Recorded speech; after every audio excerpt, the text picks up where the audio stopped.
여러분, 혹시 이런 생각해 보신 적 있으세요? 정말 깊은 고난 속에 있는데 오히려 기쁨에 대해 이야기하는 사람들? 언뜻 보면 말이 안 되잖아요. 오늘은 바로 이 고통과 기쁨이 공존한다는 이 역설적인 개념에 대해 한번 깊이 파고들어 보겠습니다. 사실 이건 우리 모두가 살면서 한 번쯤은 던져보는 질문일 거예요. 보통 우리의 경험상 기쁨은 좋은 환경에서 오고 고통이 찾아오면 기쁨은 사라져버리니까요. 그런데 성경을 보면요, 이게 완전히 다른 얘기를 하거든요. 바로 이 구절이 오늘 우리가 파헤쳐 볼 내용의 핵심입니다. 와, 말할 수 없는 영광스러운 즐거움이라니 정말 강렬하고 신비로운 표현이죠. 도대체 이게 어떤 종류의 기쁨이길래 이렇게까지 표현하는 걸까요? 네, 그래서 이걸 제대로 이해하려면 먼저 이 단어들의 원래 뜻부터 살펴봐야 해요. 자, 첫 번째 키워드는 말할 수 없는입니다. 헬라어 원어로는 아넥랄레토스라고 하는데요. 이건 그냥 말로 표현하기 좀 어렵네 이 정도가 아니에요. 인간의 언어로는 그 깊이랑 본질을 도저히 담아낼 수가 없는 아예 차원이 다른 경험이라는 거죠. 그리고 두 번째, 이 영광스러운이라는 단어. 이게 또 정말 중요합니다. 대독사 스메네는요, 그냥 기분 좋다 정도가 아니라 신적인 영광, 그 찬란함으로 완전히 가득 찬 상태를 의미하거든요. 그러니까 이 즐거움의 출처가 우리 자신이 아니라 뭔가 신적인 존재와 연결되어 있다는 걸 암시하는 겁니다. 아니, 그럼 대체 이렇게 말로 표현도 못할 만큼 영광스러운 즐거움은 어디서 오는 걸까요? 상황이 아니라면요? 이제 그 근원을 한번 따라가 보죠. 여기서 진짜 놀라운 게 뭔지 아세요? 이 편지를 받았던 사람들이 사실은 엄청난 박해랑 고난 한가운데 있었다는 거예요. 주변 상황만 보면 기쁨이라고는 찾아볼 수 없는 최악의 환경이었죠. 그런데도 기뻐했다는 겁니다. 왜냐하면 그들의 기쁨은 상황이 아니라 그리스도를 향한 사랑과 믿음, 바로 그 관계에서 나왔기 때문이에요. 구절을 다시 보면 보지 못하나 믿고 기뻐한다고 하잖아요. 눈에 보이는 어떤 증거나 경험 때문이 아니라는 거죠. 보이지 않는 그리스도와 하나가 되는 것, 즉 믿음 자체가 기쁨의 원천이라는 겁니다. 여기서 말하는 믿음은 그런가 보다 하고 머리로만 아는 게 아니고요. 그분 안에 내가 온전히 거하는 깊은 관계를 뜻합니다. 슬픔 속에서 기뻐한다.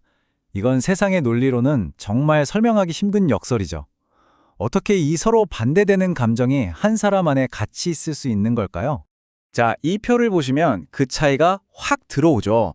왼쪽이 우리가 보통 생각하는 세상의 기쁨이에요.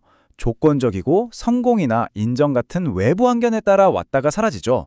하지만 오른쪽 그리스도 안의 기쁨은요, 그런 것과 상관없이 내면의 생명에서부터 흘러나옵니다. 그러니까 고난이 와도 사라지지 않고 그 누구도 뺏어갈 수가 없는 거예요. 그래서 이 기쁨이 영광스럽다고 불리는 겁니다. 이건 그냥 긍정적인 감정 상태 그 이상이에요. 내 안에 계신 그리스도의 생명, 즉 하나님의 영광 그 자체가 밖으로 드러나는 현상이라는 거죠. 자, 그럼 이게 좀 추상적으로 들릴 수 있으니까 조금 더 구체적으로 들어가 볼게요. 이 기쁨은 실제로 어떤 모습으로 나타날까요?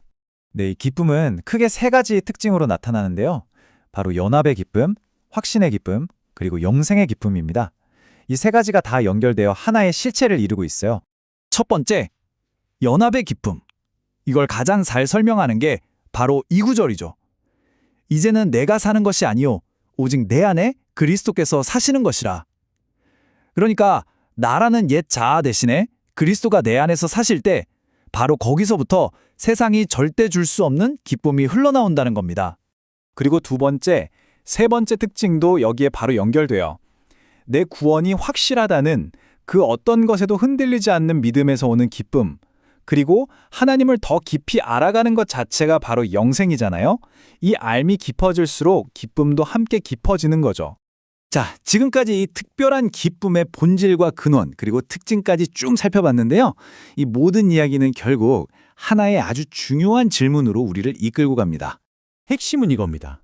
그리스도 안의 즐거움은요, 우리가 처한 환경이나 고난을 훌쩍 뛰어넘고요. 우리의 논리적인 설명이나 언어의 한계도 초월해요. 정말 놀랍지 않나요? 그래서 마지막으로 우리 자신에게 던져야 할 질문은 바로 이것입니다. 과연 나는 그냥 머리로만 믿는다고 생각하는 사람일까? 아니면 이 모든 것을 초월하는 기쁨의 근원이신 그리스도 안에 실제로 거하고 있는 사람일까?